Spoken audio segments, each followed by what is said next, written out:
ਵਾਹਿਗੁਰੂ ਜੀ। ਇੱਕ ਕਪਾਲ ਮੋਚਨ ਸ਼ੁਭ ਤਾਲ, ਤੇ ਕੋ ਮੇਲਾ ਆਇਓ ਵਿਸਾਲ। ਇੱਕ ਕਪਾਲ ਮੋਚਨ ਸ਼ੁਭ ਤਾਲ, ਤੈ ਕੋ ਮੇਲਾ ਆਇਓ ਵਿਸਾਲ। ਸਤਨਾਮ ਸ਼੍ਰੀ ਵਾਹਿਗੁਰੂ ਸਾਹਿਬ ਜੀਓ। ਛਾਏ ਜਾਤੀ ਏਕਤਾ ਅਨੇਕਤਾ ਬਿਲਾਏ ਜਾਤੀ, ਹੋਵਤੀ ਕੁਚੀਲਤਾ ਕਤੇਬਨ ਕੁਰਾਨ ਕੀ। ਪਾਪ ਹੀ ਪਰਪੱਕ ਜਾਤੀ ਧਰਮ ਤਸਕ ਜਾਤੀ, ਵਰਨ ਗਰਕ ਜਾਤੀ ਸਹਿਤ ਵਿਧਾਨ ਕੀ। ਦੇਵੀ ਦੇਵ ਦੇਹੁ ਰੇ ਸੰਤੋਖ ਸਿੰਘ ਦੂਰ ਹੋਤੇ, ਕਥਾ ਰੀਤ ਮਿਟ ਜਾਤੀ ਕਥਾ वेदन पुराण की। श्री गुरु गोबिंद सिंह पावन परम सूर, मूरत न होती जो पै करुणा निधान की। एकंकारा सतगुरु तेह प्रसाद सच होए।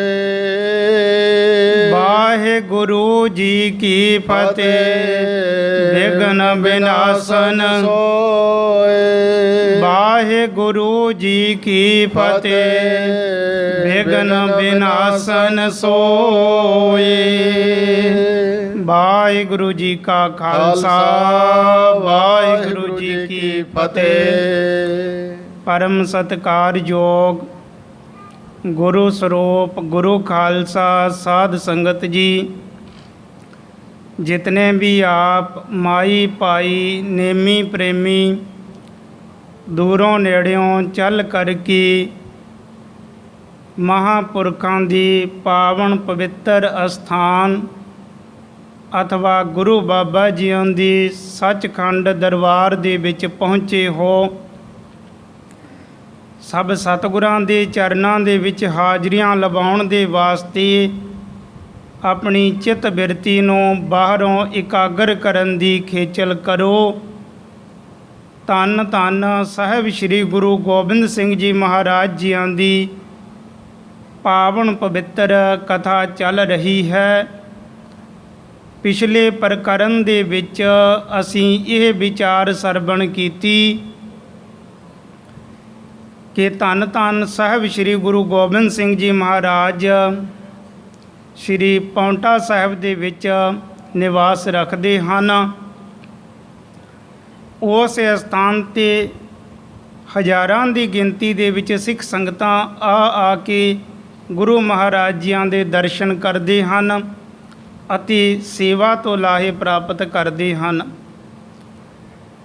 तां कुछ क समा सतगुरां नूं इस स्थान ते बतीत होया तां बाबा राम राय जी जो देहरादून दे विच निवास रखते सन, उन्हां नूं पता चलिया तां उन्हां ने अपना एक मसंद भेजिया सतगुरां दे पास। सारी बेनती कीती, ये भी दसिया कि बाबा राम राय जी सतगुरु जीओ आप जियां दा दर्शन करना चाहुंदे हन, आप जियां दे नाल मेल मिलाप करना चाहुंदे हन, पर वो किसी मजबूरी के कारण इत्थे पौंटा साहिब दे विच नहीं आ सकते। वो बाहर खुली जगह ते ही किते आप जियां दे दर्शन करने चाहुंदे हन। तां सतगुरु महाराज जियां ने उन्हां दे मन का ख्याल अपनी सरबगता दे नाल देख लिया कि बाबा राम राय जी पिछले पहले समय नूं याद करके इस गल तो संकोच करते हैं। अते दूसरी गल कि बाबा राम राय जियां दे जो मसंद हैं वो भी कुछ बिगड़ चुके हैं, जो बाबा राम राय जियां दे अनुसार भी नहीं चल रहे। उन्हां तो संकोच करते हुए बाबा राम राय जी सानू किते एकांत इकल्ले ही मिलना चाहुंदे हन। तां सतगुरां ये सब कुछ जान के समा दे दिता कि ऐतवार दा दिन असी जमुना दे विच ਬੇੜੀ ਦੇ ਵਿੱਚ ਸੈਰ ਕਰਾਂਗੇ ਤਾਂ ਉਸ ਟਾਈਮ ਬਾਬਾ ਰਾਮ ਰਾਏ ਜੀ ਉਸ ਸਥਾਨ 'ਤੇ ਪਹੁੰਚ ਜਾਣ। ਸਮੇਂ ਦੇ ਅਨੁਸਾਰ ਸਤਿਗੁਰੂ ਮਹਾਰਾਜ ਵੀ ਪਹੁੰਚ ਗਏ ਔਰ ਬਾਬਾ ਰਾਮ ਰਾਏ ਜੀ ਥੋੜ੍ਹੇ ਜਿਹੇ ਸਿੱਖ ਸੇਵਕਾਂ ਨੂੰ ਆਪਣਿਆਂ ਨੂੰ ਨਾਲ ਲੈ ਕੇ ਉਸ ਸਥਾਨ 'ਤੇ ਆ ਜਾਂਦੇ ਹਨ। ਆ ਕੇ ਗੁਰੂ ਮਹਾਰਾਜ ਜੀਆਂ ਦੇ ਦਰਸ਼ਨ ਕੀਤੇ, ਚਰਨਾਂ 'ਤੇ ਨਮਸਕਾਰ ਕੀਤੀ ਤਾਂ ਸਤਿਗੁਰੂ ਮਹਾਰਾਜ ਬੇੜੀ ਦੇ ਵਿੱਚ ਸਵਾਰ ਸਨ। ਬਾਬਾ ਰਾਮ ਰਾਏ ਜੀ ਵੀ ਥੋੜ੍ਹੇ ਜਿਹੇ ਸੇਵਕਾਂ ਦੇ ਸਮੇਤ ਅਸਵਾਰ ਹੋਏ ਬੇੜੀ ਦੇ ਵਿੱਚ ਹੀ। ਤਾਂ ਬਾਕੀ ਦੇ ਸੇਵਕ ਬਾਬਾ ਰਾਮ ਰਾਏ ਜੀਆਂ ਦੇ ਹੋਰ ਜੋ ਥੋੜ੍ਹੇ ਜਿਹੇ ਨਾਲ ਆਏ ਸੀ ਇਹ ਬਾਹਰ ਹੀ ਖੜ੍ਹੇ ਰਹੇ ਹਨ। ਤਾਂ ਸਤਿਗੁਰਾਂ ਦੇ ਨਾਲ 5-4 ਸੇਵਾਦਾਰ ਹਨ, ਬਾਕੀ ਦੇ ਸੇਵਾਦਾਰ ਜਮਨਾ ਦੇ ਕਿਨਾਰੇ 'ਤੇ ਇੱਕ ਪਾਸੇ ਦੂਰ ਹੀ ਖੜ੍ਹੇ ਹਨ। ਤਾਂ ਸਤਿਗੁਰੂ ਮਹਾਰਾਜ ਜੀਆਂ ਨੇ ਮਲਾਹ ਨੂੰ ਇਸ਼ਾਰਾ ਕੀਤਾ, ਉਸਨੇ ਬੇੜੀ ਠੇਲ ਦਿੱਤੀ ਜਲ ਦੇ ਵਿੱਚ। ਤਾਂ ਹੁਣ ਇਸ ਬੇੜੀ ਦੇ ਵਿੱਚ ਬੈਠੇ ਬੈਠੇ ਹੀ ਬਹੁਤ ਸਾਰੀਆਂ ਵਿਚਾਰਾਂ ਗੁਰੂ ਮਹਾਰਾਜ ਜੀਆਂ ਦੀਆਂ ਬਾਬਾ ਰਾਮ ਰਾਏ ਜੀ ਦੇ ਨਾਲ ਹੋਈਆਂ। ਤਾਂ ਬਾਬਾ ਰਾਮ ਰਾਏ ਜੀ ਵੀ ਬੜੇ ਪ੍ਰਸੰਨ ਹੋਏ ਕਿ ਸਤਿਗੁਰਾਂ ਦੀ ਮੇਰੇ ਉੱਪਰ ਹੁਣ ਖੁਸ਼ੀ ਹੈ, ਪ੍ਰਸੰਨਤਾ ਹੈ। ਤਾਂ ਬਚਨ ਬਿਲਾਸ ਕਰਦਿਆਂ ਇਹ ਵੀ ਕਿਹਾ ਬਾਬਾ ਰਾਮ ਰਾਏ ਜੀਆਂ ਨੇ ਕਿ ਸੱਚੇ ਪਾਤਸ਼ਾਹ ਗੁਰੂ ਪਿਤਾ ਜੀਆਂ ਨੇ ਇੱਕ ਟਾਈਮ ਇੱਕ ਸਮੇਂ ਬਚਨ ਕੀਤੇ ਸੀ ਕਿ ਜੋ ਗੁਰਸਿੱਖੀ ਦਾ ਜਹਾਜ਼ ਹੈ ਨਾ, ਇਹ ਫਟ ਚੁੱਕਿਆ ਹੈ, ਇਹ ਟੋਟੇ ਟੋਟੇ ਟੁਕੜੇ ਟੁਕੜੇ ਹੋ ਚੁੱਕਿਆ ਹੈ। ਤਾਂ ਇਸ ਤਰ੍ਹਾਂ ਦੇ ਬਚਨ ਸੁਣ ਕੇ ਸਿੱਖ ਸੰਗਤਾਂ ਨੇ ਬੜੀ ਹੈਰਾਨੀਜਨਕ ਹੋ ਕੇ ਬਚਨ ਪੁੱਛਣਾ ਕੀਤਾ, ਸੱਚੇ ਪਾਤਸ਼ਾਹ ਇਹ ਕੀ ਕਾਰਨ? ਤਾਂ ਧੰਨ ਗੁਰੂ ਹਰਿਰਾਏ ਸਾਹਿਬ ਜੀ ਮਹਾਰਾਜ ਜੀਆਂ ਨੇ ਸਾਰੀ ਵਾਰਤਾ ਦੱਸੀ ਕਿ ਗੁਰਸਿੱਖੀ ਦਾ ਜਹਾਜ਼ ਫਟ ਚੁੱਕਿਆ ਹੈ, ਟੁਕੜੇ ਟੁਕੜੇ ਹੋ ਚੁੱਕਿਆ ਹੈ। ਇਸ ਨੂੰ ਮਿਲਾਉਣ ਦੇ ਵਾਸਤੇ ਕੋਈ ਤੇਜ ਪ੍ਰਤਾਪੀ ਮਹਾਂਪੁਰਖ ਗੁਰੂ ਪਾਤਸ਼ਾਹ ਪ੍ਰਗਟ ਹੋਣਗੇ, ਜਿਨ੍ਹਾਂ ਨੇ ਇਹ ਟੁਕੜੇ ਟੁਕੜੇ ਹੋਏ ਸਿੱਖੀ ਦੇ ਜਹਾਜ਼ ਨੂੰ ਫਿਰ ਮਿਲਾ ਲੈਣਾ ਹੈ। ਬਾਬਾ ਰਾਮ ਰਾਏ ਜੀਆਂ ਨੇ ਬੇਨਤੀ ਕੀਤੀ, ਸੱਚੇ ਪਾਤਸ਼ਾਹ ਮੇਰੇ ਮਨ ਦੇ ਵਿੱਚ ਇਸ ਗੱਲ ਦਾ ਬੜਾ ਸ਼ੰਕਾ ਸੀ, ਹੁਣ ਆਪ ਜੀਆਂ ਦੇ ਦਰਸ਼ਨ ਕਰਕੇ ਆਪ ਜੀਆਂ ਦਾ ਤੇਜ ਪ੍ਰਤਾਪ ਦੇਖ ਕੇ ਮੇਰਾ ਸਾਰਾ ਸ਼ੰਕਾ ਦੂਰ ਹੋ ਗਿਆ। ਮੈਨੂੰ ਪਤਾ ਚੱਲ ਗਿਆ ਕਿ ਆਪ ਜੀ ਹੁਣ ਇਸ ਧਰਤੀ 'ਤੇ ਪ੍ਰਗਟ ਹੋਏ ਹੋ। ਇਹ ਜੋ ਬਚਨ ਗੁਰੂ ਪਿਤਾ ਜੀਆਂ ਨੇ ਕੀਤੇ ਸੀ, ਇਸ ਟੁੱਟੇ ਹੋਏ ਟੁਕੜੇ ਟੁਕੜੇ ਹੋਏ ਜਹਾਜ਼ ਨੂੰ ਮਿਲਾਉਣ ਵਾਲਾ ਤੇਜ ਪ੍ਰਤਾਪੀ ਮਹਾਂਪੁਰਖ ਪੈਦਾ ਹੋਵੇਗਾ, ਉਹ ਸੱਚੇ ਪਾਤਸ਼ਾਹ ਆਪ ਜੀ ਪ੍ਰਗਟ ਹੋ ਚੁੱਕੇ ਹੋ। ਹੁਣ ਮੈਨੂੰ ਨਿਸ਼ਚਾ ਹੈ ਕਿ ਆਪ ਜੀ ਜ਼ਰੂਰ ਇਸ ਗੁਰਸਿੱਖੀ ਦੇ ਟੁਕੜੇ ਹੋਏ ਜਹਾਜ਼ਾਂ ਨੂੰ ਮੇਲ ਲਵੋਗੇ। ਅਤੇ ਇਸ ਤਰ੍ਹਾਂ ਦੇ ਬਚਨ ਬਿਲਾਸ ਹੋਏ। ਤਾਂ ਇਸ ਤੋਂ ਬਾਅਦ ਧੰਨ ਗੁਰੂ ਗੋਬਿੰਦ ਸਿੰਘ ਜੀ ਮਹਾਰਾਜ, ਜੋ ਉਸ ਟਾਈਮ ਉਸ ਸਮੇਂ ਦਾ ਨਾਮ ਅਜੇ ਗੋਬਿੰਦ ਰਾਏ ਜੀ ਹੀ ਰੱਖਿਆ ਹੋਇਆ ਸੀ, ਸਤਿਗੁਰਾਂ ਨੇ ਨਜ਼ਰ ਮਾਰੀ ਜਮਨਾ ਦੇ ਕਿਨਾਰੇ 'ਤੇ ਜੋ ਬਾਬਾ ਰਾਮ ਰਾਏ ਜੀਆਂ ਦੇ ਸੇਵਕ ਸੇਵਾਦਾਰ ਨਾਲ ਆਏ ਸਨ, ਇਹ ਸਤਿਗੁਰਾਂ ਦੇ ਵੱਲ ਪਿੱਠ ਕਰਕੇ ਖੜ੍ਹੇ ਹਨ। ਇਹਨਾਂ ਨੇ ਸਤਿਗੁਰਾਂ ਦੇ ਦਰਸ਼ਨ ਨਹੀਂ ਕੀਤੇ। ਇਹ ਇਹੀ ਮਨ ਦੇ ਵਿੱਚ ਸਮਝਦੇ ਸੀ ਕਿ ਸਾਡਾ ਗੁਰੂ ਤੇ ਰਾਮ ਰਾਏ ਹੈ, ਰਾਮ ਰਾਏ ਜੀ ਹੈ ਅਤੇ ਅਸੀਂ ਇਹਨਾਂ ਦੇ ਹੀ ਦਰਸ਼ਨ ਕਰਨੇ ਹਨ। ਸਤਿਗੁਰਾਂ ਨੇ ਇਹਨਾਂ ਦੇ ਮਨ ਦੀ ਵੀ ਸਾਰੀ ਬਿਰਤੀ ਜਾਣ ਕੇ, ਸਾਰਾ ਖਿਆਲ ਜਾਣ ਕੇ ਇਹ ਬਚਨ ਕੀਤਾ ਕਿ ਰਾਮ ਰਾਏ ਤੇ ਸੱਚਾ ਮੁਰਸ਼ਦ ਹੈ, ਆਪਣੀ ਸਿੱਖ ਸੇਵਕਾਂ ਦਾ, ਆਪਣੇ ਸਿੱਖਾਂ ਦਾ ਸੱਚਾ ਸੇਵਕ ਮੁਰਸ਼ਦ ਹੈ ਸੇਵਕਾਂ ਦਾ। ਪਰ ਜੋ ਇਹ ਇਹਨਾਂ ਦੇ ਸੇਵਕ ਹਨ ਨਾ, ਇਹਨਾਂ ਨੇ ਬੜੀ ਖੋਟੀ ਮੱਤ ਧਾਰਨ ਕੀਤੀ ਹੈ। ਅਰ ਦੀਨ ਦੁਨੀਆ ਦੇ ਮਾਲਕ ਜਾਣੇ ਕਲਗੀਆਂ ਵਾਲੇ ਪਾਤਸ਼ਾਹ ਤੋਂ ਮੁੱਖ ਮੋੜ ਲਿਆ ਸੀ। ਤਾਂ ਸਤਿਗੁਰਾਂ ਐਸੇ ਬਚਨ ਕੀਤੇ। ਉਸ ਵਕਤ ਸਤਿਗੁਰਾਂ ਦੇ ਪਾਸ ਹੋਰ ਜੋ ਸੇਵਾਦਾਰ ਸਨ, ਜੋ ਬਾਬਾ ਰਾਮ ਰਾਏ ਜੀਆਂ ਦੇ ਨਾਲ ਆਏ ਸੀ, ਜਿਨ੍ਹਾਂ ਦੇ ਵਿੱਚੋਂ ਭਾਈ ਬਹਿਲੋ ਕੇ ਗੁਰਦਾਸ, ਇਸ ਨੇ ਕਦੇ ਗੁਰੂ ਮਹਾਰਾਜ ਜੀਆਂ ਦੀ ਸ਼ਾਨ ਦੇ ਖਿਲਾਫ ਬਚਨ ਕਹੇ ਸੀ ਬਾਬਾ ਰਾਮ ਰਾਏ ਜੀਆਂ ਨੂੰ ਕਿ ਬਾਬਾ ਰਾਮ ਰਾਏ ਜੀ ਤੁਸੀਂ ਘਬਰਾਓ ਨਾ, ਜੇ ਕਿਤੇ ਗੁਰੂ ਮਹਾਰਾਜ ਜੀ ਆਪਣੇ 'ਤੇ ਚੜ੍ਹਾਈ ਕਰਕੇ ਵੀ ਆ ਗਏ ਨਾ, ਪਿਛਲੀਆਂ ਵਿਚਾਰਾਂ ਗੱਲਾਂ ਬਾਤਾਂ ਨੂੰ ਯਾਦ ਕਰਕੇ, ਤਾਂ ਇਸ ਭਾਈ ਬਹਿਲੋ ਕੇ ਗੁਰਦਾਸ ਨੇ ਕਿਹਾ ਸੀ ਕਿ ਮੇਰਾ ਭਰਾ ਹੈ ਜਿਸ ਦਾ ਨਾਮ ਤਾਰਾ ਹੈ, ਤਾਰਾ ਨਾਮ ਕਰਕੇ ਮੇਰਾ ਭਰਾ, ਉਹ ਵੀ ਗੁਰੂ ਗੋਬਿੰਦ ਸਿੰਘ ਜੀ ਮਹਾਰਾਜ ਜੀਆਂ ਦੀ ਤਰ੍ਹਾਂ ਹੀ ਬਾਣ ਚਲਾਉਂਦਾ ਹੈ, ਤੀਰ ਚਲਾਉਂਦਾ ਹੈ। ਅਤੇ ਇਸ ਮੇਰੇ ਭਰਾ ਤਾਰੇ ਨੇ ਅੱਗੇ ਹੋ ਕੇ ਬਾਣ ਚਲਾਉਣੇ ਹਨ, ਤੇ ਗੁਰੂ ਮਹਾਰਾਜ ਜੀਆਂ ਦਾ ਮੁਕਾਬਲਾ ਕਰਨਾ ਹੈ, ਤੁਹਾਨੂੰ ਘਬਰਾਉਣ ਦੀ ਡਰਨ ਦੀ ਲੋੜ ਨਹੀਂ ਹੈ। ਤਾਂ ਉਸ ਟਾਈਮ ਸਤਿਗੁਰੂ ਮਹਾਰਾਜ ਜੀਆਂ ਨੇ ਭਾਈ ਬਹਿਲੋ ਕੇ ਗੁਰਦਾਸ ਦੇ ਵੱਲ ਦੇਖਣਾ ਕੀਤਾ ਅਤੇ ਸਤਿਗੁਰੂ ਮਹਾਰਾਜ ਕਹਿਣ ਲੱਗੇ ਕਿ ਇਹ ਬਹਿਲੋ ਕੇ ਗੁਰਦਾਸ, ਤੂੰ ਕਿਸੇ ਟਾਈਮ ਮਾਨ ਦੇ ਵਿੱਚ ਆ ਕੇ, ਹੰਕਾਰ ਦੇ ਵਿੱਚ ਆ ਕੇ ਇਸ ਤਰ੍ਹਾਂ ਦੀਆਂ ਗੱਲਾਂ ਕਹਿੰਦਾ ਸੀ ਕਿ ਗੁਰੂ ਮਹਾਰਾਜ ਜੀ ਜੇਕਰ ਤੀਰ ਚਲਾਉਣਗੇ, ਆਪਣੇ ਨਾਲ ਮੁਕਾਬਲਾ ਕਰਨਗੇ, ਤੇ ਮੇਰਾ ਭਾਈ ਇਹ ਵੀ ਇਸੇ ਤਰ੍ਹਾਂ ਦੇ ਤੀਰ ਚਲਾਉਂਦਾ ਹੈ, ਤੀਰ ਅੰਦਾਜ਼ੀ ਨੂੰ ਬੜੀ ਅੱਛੀ ਤਰ੍ਹਾਂ ਜਾਣਦਾ ਹੈ, ਇਹ ਸਾਹਮਣੇ ਹੋ ਕੇ ਤੀਰ ਚਲਾਵੇਗਾ, ਗੁਰੂ ਮਹਾਰਾਜ ਜੀਆਂ ਦੇ ਨਾਲ ਮੁਕਾਬਲਾ ਕਰੇਗਾ। ਤਾਂ ਜਦ ਇਹ ਬਚਨ ਕਹੇ ਤਾਂ ਭਾਈ ਬਹਿਲੋ ਕੇ ਗੁਰਦਾਸ ਉਹ ਡਰ ਜਾਂਦੇ ਹਨ, ਘਬਰਾ ਜਾਂਦੇ ਹਨ। ਤਾਂ ਸਤਿਗੁਰੂ ਫੇਰ ਕਹਿਣ ਲੱਗੇ ਕਿ ਦੇਖ, ਤੇਰਾ ਭਰਾ ਤਾਰਾ ਇਹ ਵੀ ਨਾਲ ਹੀ ਹੈ, ਤਾਂ ਹੁਣ ਸਾਡੇ ਸਾਹਮਣੇ ਹੋ ਕੇ ਤੀਰ ਚਲਾਵੇ, ਇਸ ਦੇ ਨਾਲ ਗੱਲਬਾਤ ਕਰ, ਪੁੱਛ ਇਸ ਨੂੰ। ਤਾਂ ਉਹ ਵੀ ਘਬਰਾ ਜਾਂਦਾ ਹੈ, ਡਰ ਜਾਂਦਾ ਹੈ। ਤਾਂ ਸਤਿਗੁਰੂ ਮਹਾਰਾਜ ਜੀਆਂ ਨੇ ਕੁਝ ਕੁ ਹੋਰ ਵੀਰ ਰਸ ਦੇ ਬਚਨ ਕਹੇ, ਤਾਂ ਇਹ ਮਨ ਦੇ ਵਿੱਚੋਂ ਘਬਰਾਏ ਡਰੇ ਕੰਬਣ ਲੱਗ ਜਾਂਦੇ ਹਨ। ਸਤਿਗੁਰੂ ਕਹਿਣ ਲੱਗੇ ਕਿ ਦੇਖ, ਤੇਰਾ ਭਰਾ ਹੁਣ ਕਿਸ ਦੇ ਬਲ ਦੇ ਨਾਲ, ਕਿਸ ਦੇ ਜ਼ੋਰ ਦੇ ਨਾਲ ਤੀਰ ਚਲਾਵੇਗਾ, ਅਸੀਂ ਦੇਖਾਂਗੇ। ਤਾਂ ਉਹ ਡਰੇ ਘਬਰਾਏ ਕੰਬਦੇ ਹੋਏ ਕਹਿਣ ਲੱਗੇ, ਸੱਚੇ ਪਾਤਸ਼ਾਹ, ਸਾਡਾ ਗਰੀਬਾਂ ਦਾ ਕਿਹੜਾ ਜ਼ੋਰ ਹੈ, ਸਾਨੂੰ ਤਾਂ ਆਪ ਜੀਆਂ ਦਾ ਹੀ ਜ਼ੋਰ, ਆਪ ਜੀਆਂ ਦੇ ਬਲ ਦੇ ਨਾਲ ਹੀ ਅਸੀਂ ਤਾਂ ਆਪਣੇ ਕਾਰਜ ਕਰਦੇ ਹਾਂ। ਸਿੱਖ ਨੂੰ ਤੇ ਗੁਰੂ ਦਾ ਹੀ ਜ਼ੋਰ ਹੁੰਦਾ ਹੈ, ਗੁਰੂ ਦਾ ਹੀ ਬਲ ਹੁੰਦਾ ਹੈ। ਤਾਂ ਬੜੀ ਨਿਮਰਤਾ ਦੇ ਵਿੱਚ ਆ ਕੇ ਇਹਨਾਂ ਨੇ ਹੱਥ ਜੋੜ ਕੇ ਬੇਨਤੀ ਕੀਤੀ, ਸੱਚੇ ਪਾਤਸ਼ਾਹ, ਸਾਡੇ ਤੇ ਸਾਡਾ ਕਿਹੜਾ ਜ਼ੋਰ ਹੈ, ਸਾਡਾ ਤਾਂ ਬਲ ਆਪ ਜੀਆਂ ਤੇ ਹੀ ਹੈ, ਆਪ ਜੀ ਹੀ ਸਾਡਾ ਬਲ ਹੋ, ਸਾਡਾ ਆਸਰਾ ਹੋ, ਆਪ ਜੀਆਂ ਦੀ ਕਿਰਪਾ ਦੇ ਨਾਲ ਹੀ ਅਸੀਂ ਦੁਨਿਆਵੀ ਕਾਰਜ ਇਹ ਪੂਰੇ ਕੀਤੇ ਅਤੇ ਪੂਰੇ ਕਰਨੇ ਹਨ। ਤਾਂ ਸਤਿਗੁਰਾਂ ਦੇਖਿਆ ਕਿ ਇਹ ਨਿਮਰਤਾ ਦੇ ਵਿੱਚ ਆ ਗਏ ਹਨ, ਇਹਨਾਂ ਦਾ ਮਾਣ ਹੰਕਾਰ ਦੂਰ ਹੋ ਗਿਆ ਹੈ। ਤਾਂ ਸਤਿਗੁਰਾਂ ਹੋਰ ਬਚਨ ਬਿਲਾਸ ਛੇੜ ਦਿੱਤੇ। ਸਮੇਂ ਦੇ ਅਨੁਸਾਰ ਬਾਬਾ ਰਾਮ ਰਾਏ ਜੀ ਗੁਰੂ ਮਹਾਰਾਜ ਜੀਆਂ ਤੋਂ ਵਿਦਾ ਹੋ ਕੇ ਆਪਣੇ ਡੇਰੇ ਦੇ ਵਿੱਚ ਗਏ ਔਰ ਧੰਨ ਗੁਰੂ ਗੋਬਿੰਦ ਸਿੰਘ ਜੀ ਮਹਾਰਾਜ ਉਸ ਟਾਈਮ ਸ਼੍ਰੀ ਪਾਉਂਟਾ ਸਾਹਿਬ ਜੀ ਦੇ ਵਿੱਚ ਵਾਪਸ ਆ ਜਾਂਦੇ ਹਨ। ਇਸ ਤੋਂ ਬਾਅਦ ਸਤਿਗੁਰਾਂ ਫਿਰ ਬੂੜੀਆ ਨਗਰ, ਸੰਢੌਰਾ ਨਗਰ ਇਤਿਆਦਿਕ ਨਗਰਾਂ ਦੇ ਵਿੱਚ ਵਿਚਰਨਾ ਕੀਤਾ। ਇਤਿਆਦਿਕ ਪ੍ਰਸੰਗ ਪਿੱਛੇ ਆਇਆ। ਅੱਗੇ ਜਿਸ ਪ੍ਰਕਾਰ ਸ਼੍ਰੀ ਗੁਰਪ੍ਰਤਾਪ ਸੂਰਜ ਗ੍ਰੰਥ ਦੇ ਕਰਤਾ ਭਾਈ ਸਾਹਿਬ ਭਾਈ ਸੰਤੋਖ ਸਿੰਘ ਜੀ ਉਚਾਰਨ ਕਰਦੇ ਹਨ, ਆਲਸ ਤੋਂ ਰਹਿਤ ਹੋ ਕੇ ਪ੍ਰੇਮ ਦੇ ਨਾਲ ਸਰਵਣ ਕਰੋ। ਆਖੋ ਸਤਨਾਮ ਸ਼੍ਰੀ ਵਾਹਿਗੁਰੂ ਜੀ। ਵਾਹਿਗੁਰੂ ਜੀ।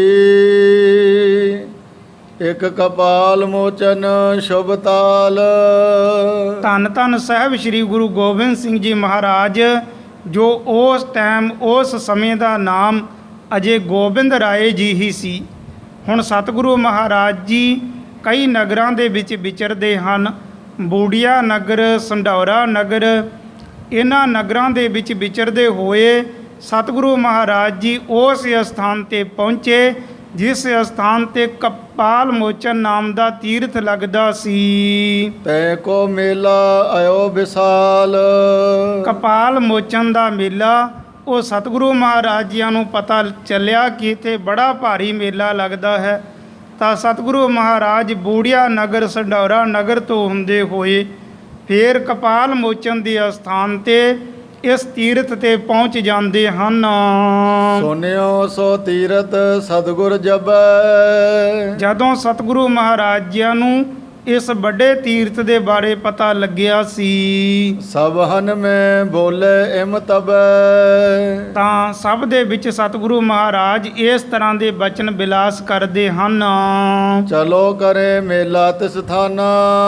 ਆਪਣੇ ਸਾਰੇ ਸਿੱਖ ਸੇਵਕਾਂ ਦੇ ਨਾਲ ਇਹ ਬਚਨ ਬਿਲਾਸ ਕੀਤੇ ਕਿ ਉਸ ਕਪਾਲ ਮੋਚਨ ਦੇ ਤੀਰਥ 'ਤੇ ਜੋ ਮੇਲਾ ਲੱਗਦਾ ਹੈ ਉਸ ਸਥਾਨ 'ਤੇ ਆਪਾਂ ਵੀ ਚੱਲਣਾ ਕਰੀਏ। ਆਵਦ ਖਿਲੇ ਅਖੇਰ ਮਹਾਨਾ। ਫਿਰ ਉਸ ਸਥਾਨ ਤੋਂ ਵਾਪਸ ਆਉਂਦੇ ਹੋਏ ਫਿਰ ਜੋ ਸ਼ਿਕਾਰ ਆਦਿ ਖੇਡਣਾ, ਜੀਵਾਂ ਦਾ ਭਲਾ ਕਰਨ ਦਾ ਜੋ ਬਹਾਨਾ ਸਤਿਗੁਰਾਂ ਬਣਾਇਆ ਹੋਇਆ ਸੀ, ਤਾਂ ਉਹ ਬਚਨ ਬਿਲਾਸ ਕੀਤੇ ਕਿ ਉੱਥੋਂ ਆਉਂਦੇ ਵਕਤ ਵਾਪਸ ਆਉਣ ਦੇ ਸਮੇਂ ਆਪਾਂ ਸ਼ਿਕਾਰ ਆਦਿ ਖੇਡਣਾ ਕਰਾਂਗੇ। ਇਮ ਕੇ ਕਰ ਤਿਆਰੀ ਕਰਵਾਈ। ਇਸ ਤਰ੍ਹਾਂ ਦੇ ਬਚਨ ਬਿਲਾਸ ਸਿੱਖ ਸੰਗਤਾਂ ਦੇ ਵਿੱਚ ਕਰਕੇ ਸਤਿਗੁਰੂ ਮਹਾਰਾਜ ਜੀ ਨੇ ਸਾਰੀ ਤਿਆਰੀ ਕਰਵਾ ਦਿੱਤੀ ਹੈ ਸੈਨਾ ਸੰਗ ਚੜੀ ਸਮੁਦਾਈ ਤੇ ਬਹੁਤ ਸਾਰੀ ਸੈਨਾ ਹੁਣ ਸਤਿਗੁਰੂ ਮਹਾਰਾਜ ਜੀਆਂ ਦੇ ਯੋਧੇ ਸੂਰਮੇ ਬਹੁਤ ਭਾਰੀ ਗਿਣਤੀ ਦੇ ਵਿੱਚ ਤਿਆਰ ਹੋ ਜਾਂਦੇ ਹਨ। ਬਜਤ ਬਡੋ ਰਣਜੀਤ ਨਗਾਰਾ ਪੂਰੀ ਤਿਆਰੀ ਹੋਣ ਤੋਂ ਬਾਅਦ ਜਦ ਇੱਥੋਂ ਚਾਲੇ ਪਾਏ ਗਏ ਕਪਾਲ ਮੋਚਨ ਦੇ ਵੱਲ ਤਾਂ ਰਣਜੀਤ ਨਗਾਰਾ ਜੋ ਬੜੀ ਉੱਚੀ ਧੁਨੀ ਦੇ ਨਾਲ ਵਜਾਇਆ ਗਿਆ। ਆਨ ਪਹੁੰਚੇ ਥਾਨ ਨਿਹਾਰਾ ਤਾਂ ਚਲਦਿਆਂ ਚਲਦਿਆਂ ਗੁਰੂ ਮਹਾਰਾਜ ਜੀ ਆਪਣੇ ਯੋਧੇ ਸੂਰਮਿਆਂ ਦੇ ਸਮੇਤ ਇਸ ਕਪਾਲ ਮੋਚਨ ਦੇ ਤੀਰਥ ਦੇ ਉੱਪਰ ਪਹੁੰਚ ਜਾਂਦੇ ਹਨ। ਡੇਰਾ ਕਰਿਓ ਤਾਨ ਸ਼ਮਿਆਨੇ ਤਾਂ ਉਸ ਸਥਾਨ ਤੇ ਸਤਿਗੁਰੂ ਮਹਾਰਾਜ ਜੀਆਂ ਦਾ ਡੇਰਾ ਲੱਗਿਆ ਤਾਂ ਬੜੇ ਸ਼ਾਮਿਆਨੇ ਤਾਣ ਦਿੱਤੇ ਗਏ, ਪੂਰੇ ਡੇਰੇ ਦਾ ਸਾਰਾ ਪ੍ਰਬੰਧ ਕਰ ਦਿੱਤਾ। ਸਤਿਗੁਰ ਥਿਰੇ ਸਵਨ ਸੁਨ ਕਾਨੇ ਜਦ ਉਸ ਤੀਰਥ ਦੇ ਉੱਪਰ ਜੋ ਮੇਲਾ ਲੱਗਿਆ ਹੋਇਆ ਸੀ ਔਰ ਇਸ ਸਥਾਨ ਤੇ ਦੁਨੀਆ ਦੇ ਲੋਕਾਂ ਨੂੰ ਵੀ ਪਤਾ ਚੱਲਿਆ ਕਿ ਸ਼੍ਰੀ ਗੋਬਿੰਦ ਰਾਏ ਜੀ ਇਸ ਸਥਾਨ ਤੇ ਇਸ ਮੇਲੇ ਦੇ ਵਿੱਚ ਪਹੁੰਚੇ ਹੋਏ ਹਨ। ਸੇਵਕ ਸਿੱਖ ਆਨ ਪਗ ਪਰਸੈ ਤਾਂ ਜਿੱਥੇ ਕਿਤੇ ਸਿੱਖ ਸੰਗਤਾਂ ਨੂੰ ਪਤਾ ਚੱਲਿਆ ਦੂਰ ਨੇੜੇ, ਤਾਂ ਦੂਰ ਨੇੜੇ ਤੋਂ ਸਿੱਖ ਸੰਗਤਾਂ ਗੁਰੂ ਮਹਾਰਾਜ ਜੀਆਂ ਦੇ ਦਰਸ਼ਨ ਕਰਨ ਦੇ ਵਾਸਤੇ ਸਤਿਗੁਰਾਂ ਦੇ ਪਾਸ ਪਹੁੰਚਣੇ ਸ਼ੁਰੂ ਹੋ ਗਏ। ਪਾਏ ਕਾਮਨਾ ਦਰਸ਼ਨ ਦਰਸੈ ਸਿੱਖ ਸੰਗਤਾਂ ਆ ਕੇ ਸਤਿਗੁਰੂ ਮਹਾਰਾਜ ਜੀਆਂ ਦੇ ਦਰਸ਼ਨ ਕਰਦੇ ਹਨ, ਚਰਨਾਂ ਤੇ ਨਮਸਕਾਰਾਂ ਕਰਦੇ ਹਨ। ਕਾਤਕ ਕੀ ਪੂਰਨਮਾ ਨੇਰੇ ਔਰ ਸਤਿਗੁਰੂ ਮਹਾਰਾਜ ਜੀਆਂ ਦੇ ਦਰਸ਼ਨ ਕਰਕੇ ਆਪਣੇ ਮਨੋਰਥ ਪੂਰੇ ਕਰਦੇ ਹਨ। ਤਾਂ ਹੁਣ ਜੋ ਕੱਤਕ ਦੀ ਪੂਰਨਮਾਸੀ ਦਾ ਦਿਨ ਸੀ ਇਹ ਵੀ ਬਹੁਤ ਨੇੜੇ ਆ ਚੁੱਕਿਆ ਸੀ। ਮੇਲਾ ਪਇਓ ਸਕੇਲ ਕਨੇਰੇ ਕੱਤਕ ਦੀ ਪੂਰਨਮਾਸੀ ਦਾ ਜੋ ਮੇਲਾ ਇਸ ਸਥਾਨ ਤੇ ਬੜਾ ਭਾਰੀ ਮੇਲਾ ਲੱਗਦਾ ਸੀ, ਤਾਂ ਹੁਣ ਉਹ ਕੱਤਕ ਦੀ ਪੂਰਨਮਾਸੀ ਦਾ ਦਿਨ ਨੇੜੇ ਆ ਚੁੱਕਿਆ ਸੀ। ਸਭ ਨਰ ਜੇ ਰਤ ਐਸੇ ਤਾਂ ਜਾਂ ਦੂਰ ਦੂਰ ਤੱਕ ਇਸ ਤਰ੍ਹਾਂ ਸਤਿਗੁਰਾਂ ਦੇ ਆਉਣ ਦਾ ਪਤਾ ਚੱਲਿਆ। ਸਭ ਨਰ ਜੇ ਕਹਿ ਮਿਲੇ ਅਲਾਵੇਂ ਔਰ ਸਿੱਖ ਸੰਗਤਾਂ ਆ ਕੇ ਸਤਿਗੁਰੂ ਮਹਾਰਾਜ ਜੀਆਂ ਦੇ ਦਰਸ਼ਨ ਬਚਨ ਬਿਲਾਸ ਕਰਦੇ ਹਨ। ਤੀਰਥ ਅਦਬ ਗੁਰੂ ਰਖਵਾਵੇਂ ਤਾਂ ਉਸ ਟਾਈਮ ਸਤਿਗੁਰੂ ਮਹਾਰਾਜ ਇੱਥੇ ਪਹੁੰਚੇ, ਬੜਾ ਭਾਰੀ ਦੁਨੀਆ ਦੇ ਲੋਕਾਂ ਦਾ ਇਕੱਠ ਹੋਇਆ, ਰਚ ਹੋਇਆ। ਤਾਂ ਸਤਿਗੁਰੂ ਮਹਾਰਾਜ ਜੀਆਂ ਨੇ ਸਾਰੀ ਵਾਰਤਾ ਦੇਖਣੀ ਕੀਤੀ ਕਿ ਇਸ ਸਥਾਨ 'ਤੇ ਕਿਸ ਤਰ੍ਹਾਂ ਦੀ ਰੀਤੀ ਵਰਤਦੀ ਹੈ। ਤਾਂ ਸਿੱਖ ਸੰਗਤਾਂ ਦੇ ਸਮੇਤ ਸਤਿਗੁਰੂ ਮਹਾਰਾਜ ਇਸ ਗੱਲ ਦਾ ਪਤਾ ਕਰਦੇ ਹਨ। ਇਹ ਦੇਖਿਆ ਸਤਿਗੁਰਾਂ ਕਿ ਇਸ ਤੀਰਥ 'ਤੇ ਭਾਵੇਂ ਬੜੀ ਭਾਰੀ ਗਿਣਤੀ ਦੇ ਵਿੱਚ ਲੋਕ ਆ ਕੇ ਪਹੁੰਚਦੇ ਹਨ, ਪਰ ਇਸ ਸਥਾਨ ਦੀ ਸ਼ੁੱਧੀ ਅਤੇ ਪਵਿੱਤਰਤਾ ਦੇ ਬਾਰੇ ਇਹਨਾਂ ਨੂੰ ਪਤਾ ਨਹੀਂ ਹੈ। ਤਾਂ ਇਸ ਸਥਾਨ 'ਤੇ ਜੋ ਪਵਿੱਤਰਤਾ ਰੱਖਣੀ ਚਾਹੀਦੀ ਸੀ ਤਾਂ ਉਹ ਅਦਬ ਸਤਿਕਾਰ ਰੱਖਦੇ ਨਹੀਂ ਹੈ, ਬੇਅਦਬੀ ਹੁੰਦੀ ਹੈ। ਜੇਕਰ ਇਸ ਸਥਾਨ ਦੀ ਪਵਿੱਤਰਤਾ ਦਾ ਖਿਆਲ ਨਾ ਰੱਖਿਆ ਜਾਏ, ਸੁਚਮਤਾ ਦਾ ਖਿਆਲ ਨਾ ਰੱਖਿਆ ਜਾਏ, ਤਾਂ ਸਤਿਗੁਰਾਂ ਇਹ ਵੀ ਦੇਖਣਾ ਕੀਤਾ ਕਿ ਬਹੁਤ ਸਾਰੇ ਲੋਕ ਇਸ ਸਥਾਨ 'ਤੇ ਐਸੇ ਹਨ ਜੋ ਇਸ ਤੀਰਥ 'ਤੇ ਆ ਕੇ ਤੀਰਥ ਦੀ ਬੇਅਦਬੀ ਕਰਦੇ ਹਨ, ਲਘੂ ਸ਼ੰਕਾ ਆਦਿ ਜਾ ਕੇ ਸਰੀਰਕ ਕਿਰਿਆ ਆਦਿ ਕਰਕੇ ਇੱਥੇ ਜਲ ਆਦਿ ਪਾਣੀ ਆਦਿ ਵਰਤਦੇ ਹਨ, ਹੱਥ ਆਦਿ ਸਾਫ਼ ਕਰਦੇ ਹਨ। ਤਾਂ ਸਤਿਗੁਰੂ ਮਹਾਰਾਜ ਜੀਆਂ ਨੇ ਦੇਖਿਆ ਕਿ ਇਹ ਤੇ ਬੜਾ ਵੱਡਾ ਤੀਰਥ ਹੈ ਤੇ ਇੱਥੇ ਆ ਕੇ ਲੋਕ ਇਹ ਆਪਣਾ ਲਾਭ ਲੈਣ ਦੀ ਥਾਂ 'ਤੇ ਪਾਪ ਕਮਾ ਰਹੇ ਹਨ, ਜਾਣੇ ਤੀਰਥ ਦੇ ਬੇਅਦਬੀ ਕਰ ਰਹੇ ਹਨ, ਸ਼ੁੱਧੀ ਪਵਿੱਤਰਤਾ ਦੇ ਬਾਰੇ ਕੁਝ ਵੀ ਖਿਆਲ ਨਹੀਂ ਰੱਖਦੇ ਹਨ। ਤਾਂ ਸਤਿਗੁਰੂ ਮਹਾਰਾਜ ਜੀਆਂ ਨੇ ਆਪਣੇ ਯੋਧੇ ਸੂਰਮਿਆਂ ਦੇ ਨਾਲ ਬਚਨ ਬਿਲਾਸ ਕੀਤੇ। ਨਰ ਮੂਰਖ ਮਹਿਮਾ ਨ ਜਾਣੈ ਤਾਂ ਸਤਿਗੁਰਾਂ ਬਚਨ ਕੀਤੇ ਕਿ ਇਹ ਮੂਰਖ ਮਨ ਵਾਲੇ ਲੋਕ ਜੋ ਇਸ ਤੀਰਥ ਦੀ ਬੇਅਦਬੀ ਕਰਦੇ ਹਨ, ਇਸ ਸਥਾਨ 'ਤੇ ਆ ਕੇ ਇਹਨਾਂ ਨੂੰ ਮਹਿਮਾ ਦੇ ਬਾਰੇ ਪਤਾ ਨਹੀਂ ਹੈ, ਤਾਂ ਇਹਨਾਂ ਨੂੰ ਸਮਝਾਉਣਾ ਚਾਹੀਦਾ ਹੈ ਕਿਸੇ ਤਰੀਕੇ ਦੇ ਨਾਲ, ਇਹਨਾਂ ਨੂੰ ਬੇਅਦਬੀ ਕਰਨ ਤੋਂ ਰੋਕਣਾ ਚਾਹੀਦਾ ਹੈ ਤਾਂ ਤੇ ਇਸ ਸਥਾਨ 'ਤੇ ਆਉਣ ਦਾ ਇਹਨਾਂ ਨੂੰ ਫਲ ਪ੍ਰਾਪਤ ਹੋਵੇ। ਤੀਰਥ ਦੀ ਵੀ ਸ਼ੁੱਧੀ ਅਤੇ ਪਵਿੱਤਰਤਾ ਫੇਰ ਹੀ ਕਾਇਮ ਰਹਿ ਸਕਦੀ ਹੈ। ਤਾਂ ਇਸ ਭਾਰੀ ਗਿਣਤੀ ਦੇ ਵਿੱਚ ਲੋਕ ਪਹੁੰਚੇ ਹੋਏ ਹਨ, ਪਰ ਕੁਝ ਕੁ ਲੋਕ ਇਸ ਤਰ੍ਹਾਂ ਦੇ ਹਨ ਜੋ ਸ਼ੁੱਧੀ ਪਵਿੱਤਰਤਾ ਦਾ ਖਿਆਲ ਨਹੀਂ ਰੱਖਦੇ ਹਨ।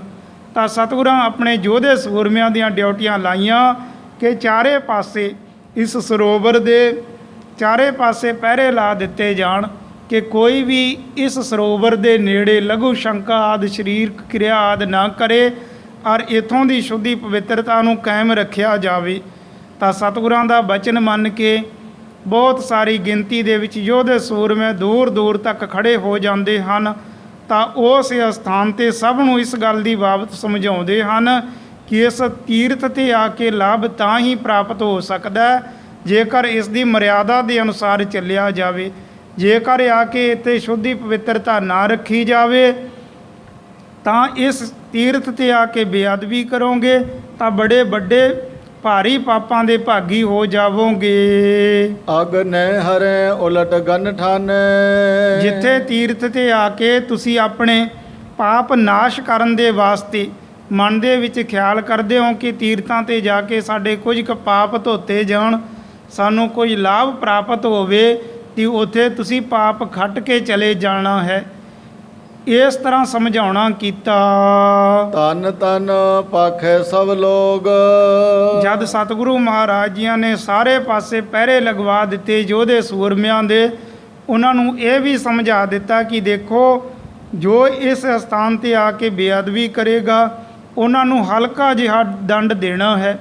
ਇਹ ਨਹੀਂ ਹੈ ਕਿ ਸਖਤ ਸਜ਼ਾ ਦੇਣੀ ਹੈ। ਜੇਕਰ ਸਖਤ ਸਜ਼ਾ ਦੇਣ ਲੱਗ ਪਏ ਤੇ ਮੇਲੇ 'ਤੇ ਇਕੱਠੇ ਹੋਏ ਲੋਕ ਸਾਰੇ ਦੇ ਸਾਰੇ ਦੌੜ ਜਾਣਗੇ, ਭੱਜ ਜਾਣਗੇ। ਫਿਰ ਇਹਨਾਂ ਨੂੰ ਇੱਥੋਂ ਦੀ ਸ਼ੁੱਧੀ ਪਵਿੱਤਰਤਾ, ਇਸ ਦੀ ਮਹਿਮਾ ਦਾ ਵੀ ਨਹੀਂ ਪਤਾ ਚੱਲੇਗਾ। ਆਉਣ ਵਾਲੇ ਸਮੇਂ ਦੇ ਵਿੱਚ ਵੀ ਇਹਨਾਂ ਨੇ ਫਿਰ ਉਸੇ ਤਰ੍ਹਾਂ ਹੀ ਵਰਤਦੇ ਰਹਿਣਾ ਹੈ। ਤਾਂ ਸਤਿਗੁਰਾਂ ਯੋਧੇ ਸੂਰਮਿਆਂ ਨੂੰ ਸਮਝਾਇਆ, ਸਿੱਖ ਸੇਵਕਾਂ ਨੂੰ ਸਮਝਾਇਆ ਕਿ ਹਲਕੀ ਜਿਹੀ ਸਜ਼ਾ ਇਹਨਾਂ ਨੂੰ ਦੇਣੀ ਹੈ ਅਤੇ ਤਾੜਨਾ ਕਰ ਦੇਣੀ ਹੈ ਕਿ ਇੱਥੇ ਸ਼ੁੱਧੀ ਅਤੇ ਪਵਿੱਤਰਤਾ ਰੱਖਣੀ ਜ਼ਰੂਰੀ ਹੈ। ਸ੍ਰੀ ਗੋਬਿੰਦ ਸਿੰਘ ਠਾਨੈ ਜੋਗ।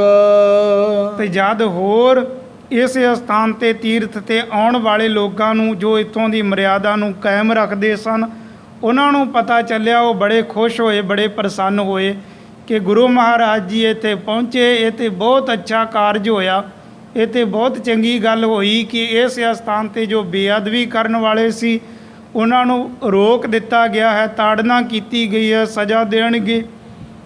ਤੇ ਇਸ ਤਰ੍ਹਾਂ ਇਸ ਤੀਰਥ ਦਾ ਮਹਾਤਮ ਔਰ ਤੀਰਥ ਦੀ ਵਡਿਆਈ ਹੋਰ ਵੀ ਦੂਰ ਤੱਕ ਪਹੁੰਚ ਜਾਵੇਗੀ। ਤਾਂ ਉਹ ਬੜਾ ਜਸ ਗੁਰੂ ਮਹਾਰਾਜ ਜੀਆਂ ਦਾ ਕਰਦੇ ਹਨ ਕਿ ਸਤਿਗੁਰਾਂ ਇੱਥੇ ਆਉਣ ਸਾਰ ਬੜੀ ਚੰਗੀ ਗੱਲ ਕੀਤੀ ਹੈ। ਆਛੋ ਕਰਨ ਹੇਤ ਉਪਦੇਸ਼। ਤਾਂ ਸਤਿਗੁਰੂ ਮਹਾਰਾਜ ਜੀ ਹੁਣ ਸ਼ੁਭ ਉਪਦੇਸ਼ ਦਿੰਦੇ ਹਨ। ਮਹਾਂਪੁਰਖ ਕੋ ਹੋਨ ਵਿਸ਼ੇਸ਼। ਫਿਰ ਸ਼ੁਭ ਮਤ ਵਾਲੇ ਉਹ ਇਹ ਵੀ ਵਿਚਾਰਦੇ ਹਨ ਕਿ ਗੁਰੂ ਪਾਤਸ਼ਾਹ ਮਹਾਂਪੁਰਖ ਇਹ ਤੇ ਜਿੱਥੇ ਵੀ ਜਾਂਦੇ ਹਨ ਸ਼ੁਭ ਉਪਦੇਸ਼ ਦੇ ਕੇ ਦੁਨੀਆ ਦਾ ਜਗਤ ਦਾ ਭਲਾ ਹੀ ਕਰਦੇ ਹਨ। ਕੇਤਕ ਦਿਨ ਰਾਖਿਓ ਤੈ ਡੇਰਾ। ਧੰਨ ਗੁਰੂ ਗੋਬਿੰਦ ਸਿੰਘ ਜੀ ਮਹਾਰਾਜ ਜੀਆਂ ਨੇ ਇਸ ਕਪਾਲ ਮੋਚਨ ਦੇ ਅਸਥਾਨ 'ਤੇ ਇਸ ਤੀਰਥ 'ਤੇ ਕਈ ਕੁ ਦਿਨ ਆਪਣਾ ਡੇਰਾ ਲਾ ਕੇ ਰੱਖਿਆ। ਕਈ ਵਾਰ ਚੜ ਗਏ ਅਖੇਰਾ। ਤਾਂ ਇੱਥੋਂ ਹੀ ਕਈ ਵਾਰ ਆਪਣੇ ਯੋਧੇ ਸੂਰਮਿਆਂ ਨੂੰ ਨਾਲ ਲੈ ਕੇ ਇੱਧਰ ਉੱਧਰ ਸ਼ਿਕਾਰ ਖੇਡਣ ਦੇ ਬਾਬਤ ਵੀ ਚਲੇ ਜਾਂਦੇ ਹਨ। ਅਨਕ ਬਿਦਨ ਦਿਨ ਰਾਖਿਓ ਕਰੇ ਬਿਲਾਸਾ। ਤਾਂ ਬਹੁਤ ਸਾਰੇ ਸੁੱਖ ਆਨੰਦ ਇਸ ਸਥਾਨ 'ਤੇ ਸਤਿਗੁਰੂ ਮਹਾਰਾਜ ਜੀਆਂ ਨੂੰ ਸਿੱਖ ਸੰਗਤਾਂ ਨੂੰ ਬਖਸ਼ਣਾ ਕੀਤੇ। ਅਨਕ ਬਿੰਦਨ ਕੇ ਕਰੇ ਬਿਲਾਸਾ। ਇਸ ਸਥਾਨ 'ਤੇ ਬੜੇ ਕੌਤਕ ਸ਼੍ਰੀ ਗੋਬਿੰਦ ਰਾਏ ਜੀਆਂ ਨੇ ਕਰਨਾ ਕੀਤੇ। ਜੁਗ ਤੀਰਥ ਪਰ ਕੀਨਸ ਵਾਸਾ। ਇਸ ਤੀਰਥ ਦੇ ਉੱਪਰ ਸਤਿਗੁਰਾਂ ਕੁਝ ਕੁ ਦਿਨ ਆਪਣਾ ਨਿਵਾਸ ਰੱਖਿਆ। ਸੁਨ ਸੁਨ ਜਸ ਸੇਵਕ ਸਮੁਦਾਏ। ਤੇ ਦੂਰ ਦੂਰ ਤੱਕ ਸਿੱਖ ਸੰਗਤਾਂ ਨੂੰ ਗੁਰੂ ਮਹਾਰਾਜ ਜੀਆਂ ਦੇ ਆਉਣ ਦਾ ਪਤਾ ਚੱਲਿਆ ਤਾਂ ਸਤਿਗੁਰਾਂ ਦੇ ਆ ਕੇ ਦਰਸ਼ਨ ਕਰਦੇ ਹਨ, ਜਸ ਕਰਦੇ ਹਨ। ਤਰ ਤਰ ਪਾਓ ਦਰਸ਼ਕੋ ਆਏ। ਤੇ ਬੜੇ ਪਿਆਰ ਦੇ ਨਾਲ ਹੋਰ ਆਉਣ ਵਾਲੇ ਸਿੱਖ ਸੇਵਕਾਂ ਨੂੰ ਵੀ ਪਤਾ ਚੱਲਦਾ ਹੈ ਕਿ ਗੁਰੂ ਮਹਾਰਾਜ ਜੀ ਇੱਥੇ ਪਹੁੰਚੇ ਹਨ। ਬੜੇ ਭਾਵ ਬੜੇ ਪਿਆਰ ਦੇ ਨਾਲ ਆ ਕੇ ਦਰਸ਼ਨ ਕਰਦੇ ਹਨ। ਜਥਾ ਸ਼ਕਤ ਕੀ ਤਰੇ ਅਕੋਰ। ਜਥਾ ਸ਼ਕਤ ਆਪੋ ਆਪਣੀ ਭੇਟਾਵਾਂ ਰੱਖ ਰੱਖ ਕੇ ਸਤਿਗੁਰਾਂ ਦੇ ਚਰਨਾਂ ਦੇ ਵਿੱਚ ਨਮਸਕਾਰ ਕਰਦੇ ਹਨ। ਕਦਮ ਪਦਮ ਬੰਦੇ ਕਰ ਜੋਰ। ਔਰ ਸਤਿਗੁਰੂ ਮਹਾਰਾਜ ਜੀਆਂ ਦੇ ਚਰਨਾਂ ਤੇ ਨਮਸਕਾਰ ਕਰਕੇ ਆਪਣਾ ਮਸਤਕ ਆਪਣਾ ਸਰੀਰ ਸਫਲਾ ਕਰ ਲੈਂਦੇ ਹਨ। ਤਰੇ ਕਾਮਨਾ ਪਾਏ ਸਿਧਾਰੇ। ਫਿਰ ਜੋ ਵੀ ਆਉਂਦਾ ਮਨ ਦੇ ਵਿੱਚ ਕੋਈ ਵੀ ਇੱਛਾ ਧਾਰ ਕੇ ਕੋਈ ਵੀ ਕਾਮਨਾ ਧਾਰ ਕੇ ਗੁਰੂ ਮਹਾਰਾਜ ਜੀਆਂ ਦੇ ਆ ਕੇ ਦਰਸ਼ਨ ਕਰਦਾ ਤੇ ਸਤਿਗੁਰੂ ਮਹਾਰਾਜ ਜੀਆਂ ਤੋਂ ਉਹੀ ਫਲ ਪ੍ਰਾਪਤ ਕਰ ਲੈਂਦਾ। ਅਨਕ ਪ੍ਰਕਾਰ ਸੋ ਜਸ ਵਿਸਥਾਰੇ। ਹੁਣ ਜਿਨ੍ਹਾਂ ਦੀਆਂ ਕਾਮਨਾਵਾਂ ਪੂਰੀਆਂ ਹੋ ਜਾਂਦੀਆਂ ਉਹ ਹੋਰ ਵੀ ਜਸ ਗੁਰੂ ਮਹਾਰਾਜ ਜੀਆਂ ਦਾ ਦੂਸਰਿਆਂ ਦੇ ਪਾਸੇ ਜਾ ਜਾ ਕੇ ਸੁਣਾਉਂਦੇ ਕਿ ਮੈਂ ਸਤਿਗੁਰਾਂ ਦੇ ਪਾਸ ਆ ਮਨਸ਼ਾ ਧਾਰ ਕੇ ਗਿਆ ਸੀ, ਆਹ ਬੇਨਤੀ ਕੀਤੀ ਮਨ ਹੀ ਮਨ ਦੇ ਵਿੱਚ, ਤੇ ਸਤਿਗੁਰਾਂ ਮੇਰੇ ਤੇ ਬੜੀ ਕਿਰਪਾ ਕੀਤੀ। ਪੁਨ ਸਤਿਗੁਰ ਕਰ ਕੈ ਇਸ਼ਨਾਨਾ। ਫਿਰ ਸਤਿਗੁਰੂ ਮਹਾਰਾਜ ਜੀਆਂ ਨੇ ਵੀ ਇਸ ਸਥਾਨ ਤੇ ਇਸ਼ਨਾਨ ਪਾਣ ਆਦਿ ਕਰਨਾ ਕੀਤਾ। ਚੇਤ ਪਾਉਂਟੇ ਕਿਸ ਪਿਆਨਾ। ਫਿਰ ਸਤਿਗੁਰੂ ਮਹਾਰਾਜ ਆਪਣੇ ਸਿੱਖ ਸੇਵਕਾਂ ਦਾ ਨਾਲ ਵਿਚਾਰ ਕਰਦੇ ਹਨ ਕਿ ਭਾਈ ਹੁਣ ਅਸੀਂ ਸ਼੍ਰੀ ਪਾਉਂਟਾ ਸਾਹਿਬ ਦੇ ਵਿੱਚ ਵਾਪਸ ਜਾਣਾ ਚਾਹੁੰਦੇ ਹਾਂ। ਗਰਜਤ ਬੋਰਨ ਜੀਤ ਨਗਾਰਾ। ਤਾਂ ਸਤਿਗੁਰੂ ਮਹਾਰਾਜ ਜੀਆਂ ਦੇ ਮਨ ਦਾ ਖਿਆਲ ਜਾਣ ਕੇ ਯੋਧੇ ਸੂਰਮਿਆਂ ਨੇ ਸਿੱਖ ਸੇਵਕਾਂ ਨੇ ਉਸੇ ਟਾਈਮ ਤਿਆਰੀ ਕਰ ਦਿੱਤੀ। ਤਿਆਰੀ ਹੋ ਜਾਣ ਤੋਂ ਬਾਅਦ ਰਣਜੀਤ ਨਗਾਰਾ ਜੋ ਬੜੀ ਉੱਚੀ ਧੁਨੀ ਦੇ ਨਾਲ ਵਜਾਇਆ ਗਿਆ। ਚੱਡੀ ਬਾਣੀ ਹੋਏ ਹੋਏ ਤਿਆਰਾ। ਸਤਿਗੁਰੂ ਮਹਾਰਾਜ ਜੀਆਂ ਦੀ ਸਾਰੀ ਸੈਨਾ ਸਾਰੀ ਫੌਜ ਇਹ ਤਿਆਰ ਹੋ ਕੇ ਉਸੇ ਟਾਈਮ ਚੱਲ ਪੈਂਦੇ ਹਨ। ਪੰਥ ਪਾਉਂਟੇ ਚੱਲ ਕਰ ਗਏ। ਪਾਉਂਟਾ ਸਾਹਿਬ ਦੇ ਰਸਤੇ ਚੱਲੇ ਤੇ ਸ਼੍ਰੀ ਪਾਉਂਟਾ ਸਾਹਿਬ ਨੂੰ ਆ ਰਹੇ ਹਨ। ਇੱਕ ਨਿਸ ਮਗ ਬਸ ਪਹੁੰਚਤ ਪਏ। ਇੱਕ ਰਾਤ ਦੇ ਰਾਹ ਦੇ ਵਿੱਚ ਬਤੀਤ ਕੀਤੀ ਤਾਂ ਅਗਲੇ ਹੀ ਦਿਨ ਸਾਰੀਆਂ ਸਿੱਖ ਸੰਗਤਾਂ ਦੇ ਸਮੇਤ ਯੋਧੇ ਸੂਰਮਿਆਂ ਦੇ ਸਮੇਤ ਗੁਰੂ ਮਹਾਰਾਜ ਜੀ ਸ਼੍ਰੀ ਪਾਉਂਟਾ ਸਾਹਿਬ ਦੇ ਵਿੱਚ ਪਹੁੰਚ ਗਏ ਹਨ। ਦੋਹਰਾ ਬਸੇ ਪਾਉਂਟੇ ਪੁਰ ਵਿਖੇ ਹੈ ਸੈਨਾ ਸਮੁਦਾਏ। ਹੁਣ ਗੁਰੂ ਮਹਾਰਾਜ ਜੀ ਸ਼੍ਰੀ ਪਾਉਂਟਾ ਸਾਹਿਬ ਦੇ ਵਿੱਚ ਨਿਵਾਸ ਰੱਖਦੇ ਹਨ। ਬਹੁਤ ਸਾਰੀਆਂ ਸਿੱਖ ਸੰਗਤਾਂ ਬਹੁਤ ਸਾਰੇ ਯੋਧੇ ਸੂਰਮੇ ਉਹ ਸਤਿਗੁਰੂ ਮਹਾਰਾਜ ਜੀਆਂ ਦੇ ਪਾਸ ਹਾਜ਼ਰ ਰਹਿੰਦੇ ਹਨ। ਮੰਗਲ ਅਨਕ ਪ੍ਰਕਾਰ ਕੇ ਦਿਨ ਪਰਤ ਗਨ ਸੁਖਦਾਏ। ਇਸ ਸਥਾਨ ਤੇ ਬਹੁਤ ਸਾਰੇ ਕੌਤਕ ਸਤਿਗੁਰੂ ਮਹਾਰਾਜ ਜੀਆਂ ਦੇ ਹੁੰਦੇ ਰਹਿੰਦੇ ਹਨ ਔਰ ਸਿੱਖ ਸੰਗਤਾਂ ਨੂੰ ਬੜੇ ਸੁੱਖ ਸਹੂਲਤ ਪ੍ਰਾਪਤ ਹੁੰਦੇ ਹਨ। ਚੌਪਈ ਜਿਤ ਕਿਤ ਤੇ ਗਨ ਸੰਗਤ ਆਵੇ। ਸ਼੍ਰੀ ਪਾਉਂਟਾ ਸਾਹਿਬ ਦੇ ਵਿੱਚ ਹੀ ਗੁਰੂ ਮਹਾਰਾਜ ਜੀਆਂ ਦੇ ਪਾਸ ਦੂਰ ਦਰਾਡਿਆਂ ਤੋਂ ਹਰ ਰੋਜ਼ ਨਵੀਆਂ ਤੋਂ ਨਵੀਆਂ ਸਿੱਖ ਸੰਗਤਾਂ ਆ ਕੇ ਨਮਸਕਾਰਾਂ ਕਰਦੇ ਹਨ। ਵਸਤਰ ਸ਼ਸਤਰ ਬੋ ਵਿਦ ਅਰ ਪਾਵੇ। ਸੰਗਤਾਂ ਬੜੀਆਂ ਭੇਟਾਵਾਂ ਲੈ ਲੈ ਕੇ ਆਉਂਦੇ ਹਨ। ਕੋਈ ਬਹੁਤ ਸੋਹਣੇ ਸੋਹਣੇ ਵਸਤਰ ਲੈ ਕੇ, ਕੋਈ ਸੋਹਣੇ ਸੋਹਣੇ ਸ਼ਸਤਰ ਲੈ ਕੇ, ਹਥਿਆਰ ਲੈ ਕੇ ਇਹ ਸਤਿਗੁਰੂ ਮਹਾਰਾਜ ਜੀਆਂ ਦੇ ਚਰਨਾਂ 'ਚ ਭੇਟ ਕਰਦੇ ਹਨ। ਬੋ ਮੋਲੇ ਹੈ ਤੁਰਕੀ ਤਾਜੀ। ਤਾਂ ਇਹਨਾਂ ਹੀ ਸਿੱਖ ਸੰਗਤਾਂ ਦੇ ਵਿੱਚੋਂ ਬਹੁਤ ਸਾਰੇ ਪ੍ਰੇਮੀ ਘੋੜੇ ਆਦਿ ਲੈ ਕੇ ਹਾਜ਼ਰ ਹੁੰਦੇ ਹਨ। ਚਪਲ ਬਲੀ ਆਨੇ ਬਰਬਾਜੀ। ਬੜੇ ਗੁਰਮੁਖ ਬੜੇ ਬਲਵਾਨ ਘੋੜੇ, ਬੜੇ ਸੁੰਦਰ ਘੋੜੇ ਉਹ ਸਤਿਗੁਰੂ ਮਹਾਰਾਜ ਜੀਆਂ ਦੇ ਪਾਸ ਲਿਆਉਂਦੇ ਹਨ ਕਿ ਸਤਿਗੁਰੂ ਮਹਾਰਾਜ ਜੀਆਂ ਨੇ ਬੜੀ ਫੌਜ ਭਰਤੀ ਕੀਤੀ ਹੋਈ ਹੈ, ਬੜੀ ਸੈਨਾ ਰੱਖੀ ਹੋਈ ਹੈ, ਜਿਸ ਸੈਨਾ ਦੇ ਵਿੱਚ ਬੜੇ ਹਥਿਆਰਾਂ ਦੀ ਜ਼ਰੂਰਤ ਪੈਂਦੀ ਹੈ, ਬੜੇ ਘੋੜਿਆਂ ਆਦਿ ਦੀ ਇਹ ਜ਼ਰੂਰਤ ਪੈਂਦੀ ਹੈ। ਤਾਂ ਉਹ ਆ ਕੇ ਜਿਸ ਵੀ ਤਰ੍ਹਾਂ ਦੀ ਹੋ ਸਕੇ ਉਸੇ ਤਰ੍ਹਾਂ ਦੀਆਂ ਭੇਟਾਵਾਂ ਅਰਪਣ ਕਰਦੇ ਹਨ। ਵਿਦਤ ਬਾਤ ਸਭ ਜਗਤ ਮਝਾਰ। ਤੇ ਸਾਰੇ ਜਗਤ ਦੇ ਵਿੱਚ ਇਹ ਗੱਲ ਬੜੀ ਵਿਦਤ ਜਾਣੇ ਪ੍ਰਗਟ ਹੋ ਗਈ। ਸਤਿਗੁਰ ਚਾਹਤ ਹੈ ਹਥਿਆਰ। ਕਿ ਸਤਿਗੁਰੂ ਮਹਾਰਾਜ ਜੀਆਂ ਦੀ ਸੈਨਾ ਫੌਜ ਦਿਨ ਪ੍ਰਤੀ ਦਿਨ ਵੱਧਦੀ ਜਾਂਦੀ ਹੈ ਔਰ ਵੱਧ ਤੋਂ ਵੱਧ ਘੋੜੇ ਔਰ ਵੱਧ ਤੋਂ ਵੱਧ ਹਥਿਆਰਾਂ ਦੀ ਜ਼ਰੂਰਤ ਪੈਂਦੀ ਹੈ। ਸੁਨ ਸੁਨ ਸਿੱਖ ਬੋ ਜਤਨ ਉਪਾਵੇ। ਤਾਂ ਗੁਰਸਿੱਖ ਇਹ ਦੇਖ ਕੇ ਇਹ ਸਮਝ ਕੇ ਬੜੇ ਯਤਨ ਕਰਦੇ ਹਨ ਕਿ ਗੁਰੂ ਮਹਾਰਾਜ ਜੀਆਂ ਦੇ ਪਾਸ ਅੱਛੇ ਤੋਂ ਅੱਛੇ ਚੰਗੇ ਤੋਂ ਚੰਗੇ ਸ਼ਸਤਰ ਅਤੇ ਘੋੜੇ ਭੇਟ ਕੀਤੇ ਜਾਣ। ਜਿਤ ਕਿਤ ਦਰਬ ਤੇ ਤੈਂ ਲਿਆਵੇਂ। ਬੜੇ ਗੁਰਸਿੱਖ ਧਨ ਖਰਚ ਕਰਕੇ ਬੜੇ ਚੰਗੇ ਤੋਂ ਚੰਗੇ ਸ਼ਸਤਰ ਲੈ ਕੇ ਆਉਂਦੇ ਹਨ। ਬੜਾ ਧਨ ਖਰਚ ਕਰਕੇ ਬੜੇ ਮਹਿੰਗੇ ਘੋੜੇ ਆਦਿ ਖਰੀਦ ਕੇ ਸਤਿਗੁਰਾਂ ਦੇ ਪਾਸ ਲਿਆ ਕੇ ਭੇਟਾ ਕਰਦੇ ਹਨ। ਬ੍ਰਿੰਦ ਬਿਲਾਇਤ ਤੇ ਹਥਿਆਰ। ਬਹੁਤ ਸਾਰੇ ਗੁਰਮੁਖ ਵਿਦੇਸ਼ਾਂ ਦੇ ਵਿੱਚੋਂ ਹੀ ਬਾਹਰਲੇ ਦੇਸ਼ਾਂ ਦੇ ਵਿੱਚੋਂ ਵੀ ਅੱਛੇ ਅੱਛੇ ਸ਼ਸਤਰ ਲੈ ਕੇ ਆਉਂਦੇ ਹਨ। ਖਰਚੇ ਧਨ ਕੋ ਰੁਚਰ ਨਿਹਾਰ।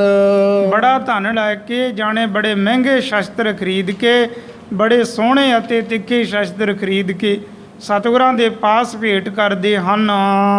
ਜਬ ਅਰਪੇ ਸਤਿਗੁਰ ਕੇ ਤੀਰ। ਜਦੋਂ ਇਸ ਤਰ੍ਹਾਂ ਦੀਆਂ ਭੇਟਾਵਾਂ ਸ਼ਸਤਰ ਆਦਿ ਗੁਰੂ ਮਹਾਰਾਜ ਜੀਆਂ ਦੇ ਚਰਨਾਂ ਤੇ ਨਮਸਕਾਰ ਕਰਦੇ ਹਨ ਖੁਸ਼ੀ ਦੇਤ ਸਿਖਨ ਗੰਭੀਰ। ਤਾਂ ਸਤਿਗੁਰੂ ਮਹਾਰਾਜ ਇਹਨਾਂ ਤੇ ਬੜੇ ਪ੍ਰਸੰਨ ਹੁੰਦੇ ਹਨ, ਬੜੇ ਖੁਸ਼ ਹੁੰਦੇ ਹਨ। ਸੈਫ ਤੁਫੰਗ ਤਿੱਖੀ ਤਲਵਾਰ ਹੈ। ਇਹਨਾਂ ਹੀ ਸੇਵਾਦਾਰਾਂ ਦੇ ਵਿੱਚੋਂ ਗੁਰਸਿੱਖਾਂ ਦੇ ਵਿੱਚੋਂ ਬਹੁਤ ਸਾਰੇ ਅੱਛੇ ਅੱਛੇ ਵਰਸ਼ੇ ਕਿਰਪਾਨਾਂ ਅਰ ਬੰਦੂਕਾਂ ਭੇਟ ਕਰਦੇ ਹਨ। ਵਿਛੂਏ ਬਾਕ ਦੁਧਾਦਨ ਧਾਰੇ। ਫੇਰ ਦੋ ਧਾਰੇ ਖੰਡੇ ਵਿਛੂਏ ਆਦਿ ਇਸ ਤਰ੍ਹਾਂ ਦੇ ਹਥਿਆਰ ਅਰਪਣ ਕਰਦੇ ਹਨ। ਕੌਣ ਕੌਣ ਕੇ ਗਿਨੀਏ ਨਾਮੋ। ਕਵੀ ਜੀ ਹੁਣ ਕਹਿੰਦੇ ਹਨ ਕਿ ਕਿਹੜੇ ਕਿਹੜੇ ਸ਼ਸਤਰਾਂ ਦੇ ਨਾਮ ਇਸ ਸਥਾਨ ਤੇ ਗਿਣ ਕੇ ਦਸੀਏ ਕਿ ਕਿਹੜੇ ਕਿਹੜੇ ਸ਼ਸਤਰ ਭੇਟ ਕਰਦੇ ਹਨ। ਜਾਣੇ ਆਖਰਕਾਰ ਇਹ ਕਹਿੰਦੇ ਹਨ ਕਿ ਭਾਂਤ ਭਾਂਤ ਦੇ ਸ਼ਸਤਰ ਗੁਰਸਿੱਖ ਲਿਆ ਕੇ ਸਤਿਗੁਰਾਂ ਦੇ ਪਾਸ ਭੇਟਾ ਕਰਦੇ ਹਨ। ਆਨੇ ਸ਼ਸਤਰ ਮੈਦ ਅਬਰਾਮੋ। ਬੜੇ ਸੁੰਦਰ ਸ਼ਸਤਰ ਸਤਿਗੁਰਾਂ ਦੇ ਪਾਸ ਸਿੱਖ ਸੇਵਕ ਲੈ ਕੇ ਆਉਂਦੇ ਹਨ। ਜਬ ਅਰਪੇ ਗੁਰ ਕਰਮੇ ਤਾਰੇ। ਫਿਰ ਸਤਿਗੁਰੂ ਮਹਾਰਾਜ ਜੀਆਂ ਦੇ ਪਾਸ ਜਦ ਲਿਆ ਕੇ ਰੱਖ ਦਿੰਦੇ ਹਨ, ਮੱਥਾ ਟੇਕਦੇ ਹਨ, ਉਹਨਾਂ ਸ਼ਸਤਰਾਂ ਨੂੰ ਸਤਿਗੁਰੂ ਮਹਾਰਾਜ ਆਪਣੇ ਕਰ ਕਮਲਾਂ ਦੇ ਵਿੱਚ ਉਠਾ ਕੇ ਚੰਗੀ ਤਰ੍ਹਾਂ ਉਹਨਾਂ ਦੀ ਪਰਖ ਕਰਦੇ ਹਨ। ਲੋਹਾ ਪਰਖੇ ਭਲੇ ਨਿਹਾਰੇ। ਅੱਛੀ ਤਰ੍ਹਾਂ ਦੇ ਨਾਲ ਦੇਖਦੇ ਹਨ, ਪਰਖਦੇ ਹਨ ਇਸ ਲੋਹੇ ਦੀ ਬਾਬਤ ਕਿ ਕਿੰਨਾ ਕੁ ਮਜ਼ਬੂਤ ਸ਼ਸਤਰ ਹੈ। ਕਰੇ ਸਰਾਹਨ ਅਨਕ ਪਕਾਰਾ। ਫਿਰ ਮਹਿੰਗੇ ਅੱਛੇ ਸ਼ਸਤਰ ਹੁੰਦੇ ਸਨ। ਸਤਿਗੁਰੂ ਮਹਾਰਾਜ ਇਹਨਾਂ ਦੀ ਪਰਖ ਕਰਕੇ ਬੜੀ ਸਲਾਹੁਣਾ ਕਰਦੇ ਹਨ ਕਿ ਇਹ ਸ਼ਸਤਰ ਤੇ ਬੜੇ ਅੱਛੇ ਹੈ, ਇਹ ਸ਼ਸਤਰ ਤੇ ਬੜੇ ਤਿੱਖੇ ਹਨ, ਬੜੇ ਮਜ਼ਬੂਤ ਹਨ। ਦੇ ਸਿੱਖ ਕੋ ਪੁਨ ਖੁਸ਼ੀ ਅਪਾਰਾ। ਫਿਰ ਉਹਨਾਂ ਗੁਰਸਿੱਖਾਂ ਨੂੰ ਸਤਿਗੁਰੂ ਮਹਾਰਾਜ ਆਪਣੇ ਬਚਨ ਬਿਲਾਸ ਕਰਕੇ ਬੜੀਆਂ ਖੁਸ਼ੀਆਂ ਬਖਸ਼ ਦਿੰਦੇ ਹਨ। ਤਿਮਹੀ ਤਰਲ ਤੁਰੰਗਮ ਐਸੇ। ਇਸੇ ਤਰ੍ਹਾਂ ਹੀ ਬਲਵਾਨ ਅਤੇ ਸੁੰਦਰ ਘੋੜੇ ਉਹ ਜਦ ਸਤਿਗੁਰਾਂ ਦੇ ਪਾਸ ਲੈ ਕੇ ਆਉਂਦੇ ਹਨ ਗੁਰਸਿੱਖ, ਤੇ ਸਤਿਗੁਰੂ ਮਹਾਰਾਜ ਅੱਛੀ ਤਰ੍ਹਾਂ ਇਹਨਾਂ ਨੂੰ ਵੀ ਦੇਖ ਲੈਂਦੇ ਹਨ। ਜੋ ਆਨੇ ਦੇ ਖੁਸ਼ੀ ਵਡੇਰੇ। ਫਿਰ ਜੋ ਲੈ ਕੇ ਆਉਂਦੇ ਹਨ ਘੋੜੇ ਆਦ, ਅਰ ਇਹਨਾਂ ਤੇ ਵੀ ਸਤਿਗੁਰੂ ਬੜੇ ਪ੍ਰਸੰਨ ਹੁੰਦੇ ਹਨ, ਇਹਨਾਂ ਨੂੰ ਵੀ ਖੁਸ਼ੀਆਂ ਬਖਸ਼ਦੇ ਹਨ। ਜਾਂ ਤੇ ਚਿਤ ਮੈਂ ਚੋਪ ਚਹੰਤੇ। ਇਸ ਤਰ੍ਹਾਂ ਸਤਿਗੁਰੂ ਮਹਾਰਾਜ ਆਪਣੇ ਹਿਰਦੇ ਦੇ ਵਿੱਚ ਆਪਣੀਆਂ ਗੁਰਸਿੱਖ ਸੰਗਤਾਂ ਦੇ ਉੱਪਰ ਬੜੇ ਖੁਸ਼ ਪ੍ਰਸੰਨ ਰਹਿੰਦੇ ਹਨ। ਜਿਤ ਕਿਤ ਤੇ ਆਨੇ ਧਨਵੰਤੇ। ਅਰ ਜਿੱਤੋਂ ਕਿਤੋਂ ਧਨਵਾਨ ਗੁਰਸਿੱਖ ਆ ਕੇ ਨਮਸਕਾਰਾਂ ਕਰਦੇ ਹਨ। ਨਿਤ ਪਰਤ ਰੇਤ ਭੀਰ ਦਰਬਾਰ। ਗੁਰੂ ਮਹਾਰਾਜ ਜੀਆਂ ਦੇ ਦਰਬਾਰ ਦੇ ਵਿੱਚ ਸ੍ਰੀ ਪੌਂਟਾ ਸਾਹਿਬ ਦੇ ਵਿੱਚ ਬੜੀਆਂ ਸਿੱਖ ਸੰਗਤਾਂ ਦੀ ਭੀੜ ਲੱਗੀ ਰਹਿੰਦੀ ਹੈ। ਕਾਖੀ ਦਰਸ਼ਨ ਕਈ ਹਜ਼ਾਰ। ਗੁਰੂ ਮਹਾਰਾਜ ਜੀਆਂ ਦੀ ਦਰਸ਼ਨਾਂ ਦੀ ਇੱਛਾ ਰੱਖਣ ਵਾਲੇ ਹਜ਼ਾਰਾਂ ਦੀ ਗਿਣਤੀ ਦੇ ਵਿੱਚ ਆਉਂਦੇ ਰਹਿੰਦੇ ਹਨ। ਬਰ ਕੋ ਪਾਏ ਕਾਮਨਾ ਪੂਰੇ। ਫਿਰ ਸਤਿਗੁਰੂ ਮਹਾਰਾਜ ਜੀਆਂ ਤੋਂ ਵਰ ਪ੍ਰਾਪਤ ਕਰਕੇ ਆਪਣੀਆਂ ਕਾਮਨਾ ਆਪਣੀਆਂ ਇੱਛਾਵਾਂ ਨੂੰ ਪੂਰੀਆਂ ਕਰਦੇ ਹਨ। ਨੇ ਤਿਰਬਤੇ ਪਿਕ ਸ੍ਰੀ ਮੁਖ ਰੂਰੇ। ਹਰ ਗੁਰੂ ਮਹਾਰਾਜ ਜੀਆਂ ਦੇ ਦਰਸ਼ਨ ਕਰ ਕਰਕੇ ਸਿੱਖ ਸੰਗਤਾਂ ਨਿਹਾਲ ਹੁੰਦੇ ਹਨ। ਅਵ ਸ੍ਰੀ ਰਾਮ ਰਾਏ ਕੁਛ ਕਥਾ। ਤਾਂ ਕਵੀ ਜੀ ਕਹਿੰਦੇ ਕਿ ਗੁਰੂ ਮਹਾਰਾਜ ਜੀਆਂ ਦੀ ਇਹ ਕਥਾ ਵਾਰਤਾ ਵਿਚਾਰ ਇਸ ਤਰ੍ਹਾਂ ਦੀ ਚੱਲ ਰਹੀ ਹੈ। ਤਾਂ ਅੱਗੇ ਹੁਣ ਕੁਝ ਕੁ ਕਥਾ ਕੁਝ ਕੁ ਵਿਚਾਰ ਬਾਬਾ ਰਾਮ ਰਾਏ ਜੀਆਂ ਦੀ ਬਾਬਤ ਜੋ ਛੱਡੀ ਹੋਈ ਸੀ ਉਹ ਵਿਚਾਰ ਕੁਝ ਅੱਗੇ ਹੋਰ ਸੁਣਾਉਣਾ ਕਰਦੇ ਹਾਂ। ਸੁਨੀਏ ਸਰੋਤਾ ਬੀਤੀ ਜਥਾ। ਕਵੀ ਜੀ ਸਰੋਤਿਆਂ ਨੂੰ ਕਹਿੰਦੇ ਹਨ ਕਿ ਇਹ ਸਰੋਤੇ ਜਨੋ ਬੜੇ ਪਿਆਰ ਸ਼ਰਧਾ ਦੇ ਨਾਲ ਧਿਆਨ ਦੇ ਨਾਲ ਇਹ ਕਥਾ ਸੁਣਨਾ ਕਰੋ ਜੋ ਅੱਗੇ ਬਾਬਾ ਰਾਮ ਰਾਏ ਜੀਆਂ ਦੀ ਵਿਚਾਰ ਚੱਲ ਰਹੀ ਹੈ। ਕਰਿਓ ਆਰਾਧਨ ਕੇ ਸਿੱਖ ਪੀਰ। ਅਰ ਬਾਬਾ ਰਾਮ ਰਾਏ ਜੀਆਂ ਦੇ ਜੋ ਸਿੱਖ ਸੇਵਕ ਸਨ ਨਾ, ਅਰ ਬਾਬਾ ਰਾਮ ਰਾਏ ਜੀਆਂ ਦੇ ਸੇਵਕ ਉਹ ਬਾਬਾ ਰਾਮ ਰਾਏ ਜੀਆਂ ਨੂੰ ਕਿਤੇ ਦੂਰ ਦਰਾਡੇ ਬੈਠੇ ਹੋਏ ਯਾਦ ਕਰਦੇ ਹਨ। ਅਤਕ ਦੂਰ ਕਿਤ ਸਿਮਰਿਓ ਧੀਰ। ਭਾਵੇਂ ਕੋਈ ਕਿੰਨੀ ਦੂਰੀ ਤੇ ਬੈਠਾ ਉਹ ਬਾਬਾ ਰਾਮ ਰਾਏ ਜੀਆਂ ਨੂੰ ਯਾਦ ਕਰਦਾ ਹੈ। ਚਿਤ ਮੈਂ ਚਾਹਤ ਕਰਨ ਸਹਾਈ। ਤਾਂ ਬਾਬਾ ਰਾਮ ਰਾਏ ਜੀਆਂ ਨੂੰ ਜੋ ਗੁਰੂ ਮਹਾਰਾਜ ਧੰਨ ਗੁਰੂ ਹਰ ਰਾਏ ਸਾਹਿਬ ਜੀ ਮਹਾਰਾਜ ਜੀਆਂ ਦੇ ਬਚਨ ਹੋ ਚੁੱਕੇ ਸਨ, ਬਹੁਤ ਸਾਰੀਆਂ ਕਰਾਮਾਤਾਂ ਸ਼ਕਤੀਆਂ ਪ੍ਰਾਪਤ ਹੋ ਚੁੱਕੀਆਂ ਸਨ। ਤਾਂ ਇਹਨਾਂ ਕਰਾਮਾਤਾਂ ਸ਼ਕਤੀਆਂ ਦੇ ਨਾਲ ਹੀ ਆਪਣੇ ਸਿੱਖ ਸੇਵਕਾਂ ਦੀ ਬੇਨਤੀ, ਆਪਣੇ ਸਿੱਖ ਸੇਵਕਾਂ ਦੇ ਦੁੱਖ ਬਾਬਾ ਰਾਮ ਰਾਏ ਜੀ ਵੀ ਬੜੇ ਦੂਰ ਦਰਾਡੇ ਤੋਂ ਬੈਠੇ ਹੋਏ ਆਪਣੇ ਆਪ ਹੀ ਅਨੁਭਵ ਕਰ ਲੈਂਦੇ ਹਨ, ਦੇਖ ਲੈਂਦੇ ਹਨ। ਦਾਸ ਜਾਨ ਮਨ ਰਹਿਓ ਨਾ ਜਾਈ। ਫਿਰ ਆਪਣੇ ਦਾਸ ਜਾਣ ਕੇ, ਆਪਣੇ ਸੇਵਕ ਜਾਣ ਕੇ ਬਾਬਾ ਰਾਮ ਰਾਏ ਜੀਆਂ ਤੋਂ ਵੀ ਰਿਹਾ ਨਹੀਂ ਜਾਂਦਾ, ਉਹ ਵੀ ਆਪਣੇ ਸੇਵਕਾਂ ਦੀ ਮਦਦ ਕਰਦੇ ਹਨ।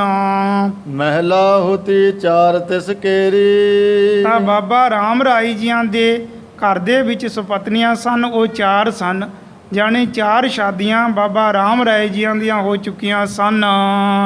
ਰਾਜ ਕੁਵਰ ਸਭ ਬਿਖੈ ਬਡੇਰੀ। ਰਾਜ ਕੌਰ ਜੀ ਜਿਨ੍ਹਾਂ ਦਾ ਨਾਮ ਸੀ, ਉਹ 4 ਸੁਪਤਨੀਆਂ ਦੇ ਵਿੱਚੋਂ ਵੱਡੀ ਸੀ। ਸੋ ਲਰ ਪਰੀ ਕੰਤ ਕੇ ਸੰਗ। ਉਹ ਕੋਈ ਸਮਾਂ ਐਸਾ ਹੋਇਆ, ਕੋਈ ਐਸੀ ਵਾਰਤਾ ਹੋਈ ਕਿ ਉਹ ਆਪਣੀ ਪਤੀ ਦੇਵ ਦੇ ਨਾਲ, ਜਾਣੇ ਬਾਬਾ ਰਾਮ ਰਾਏ ਜੀਆਂ ਦੇ ਨਾਲ ਕਿਸੇ ਗੱਲ ਤੋਂ ਨਾਰਾਜ਼ ਹੋ ਗਏ, ਔਰ ਕਿਸੇ ਗੱਲ ਤੋਂ ਇਸ ਤਰ੍ਹਾਂ ਦਾ ਆਪਸ ਵਿੱਚ ਝਗੜਾ ਹੋ ਜਾਂਦਾ ਹੈ। ਸੁਨ ਸਰੋਤਾ ਕੁਝ ਤਾਏ ਪ੍ਰਸੰਗ।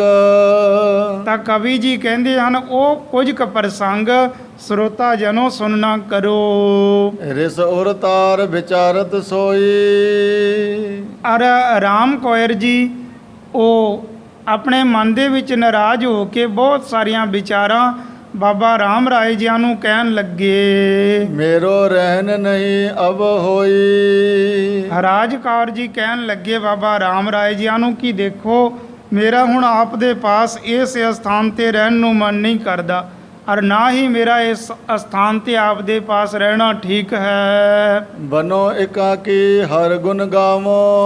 ਔਰ ਇਸ ਨਾਰਾਜ਼ਗੀ ਨਾਲੋਂ, ਇਸ ਝਗੜੇ ਨਾਲੋਂ ਤੇ ਮੈਂ ਇਹ ਚਾਹੁੰਦੀ ਹਾਂ ਕਿ ਮੈਂ ਇਕਾਂਤ ਦੇ ਵਿੱਚ ਜਾ ਕੇ ਬਾਕੀ ਦਾ ਰਹਿੰਦਾ ਜੀਵਨ ਤੁਹਾਡੇ ਤੋਂ ਦੂਰ ਰਹਿ ਕੇ ਹੀ ਬਤੀਤ ਕਰ ਲਵਾਂਗੀ। ਪਰ ਤਖ ਤੁਮੇ ਤੇ ਬੈਸ ਬਿਤਾਵੋ।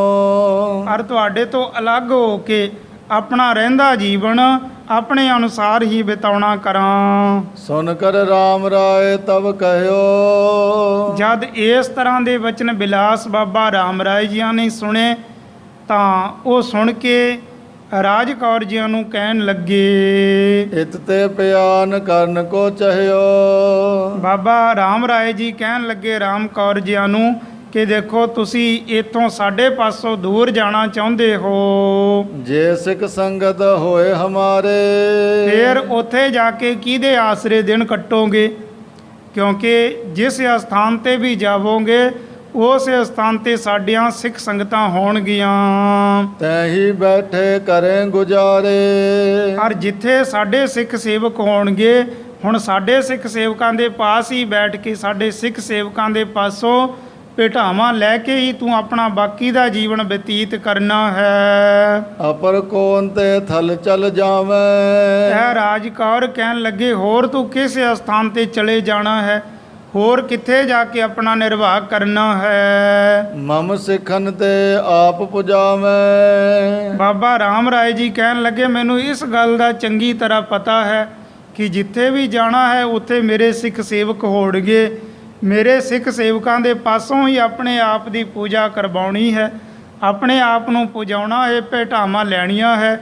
ਫਿਰ ਵੀ ਮੇਰੇ ਸਿੱਖ ਸੇਵਕਾਂ ਤੋਂ ਭੇਟਾਵਾਂ ਲੈ ਕੇ ਹੀ ਜੀਵਨ ਬਤੀਤ ਕਰਾਂਗੇ।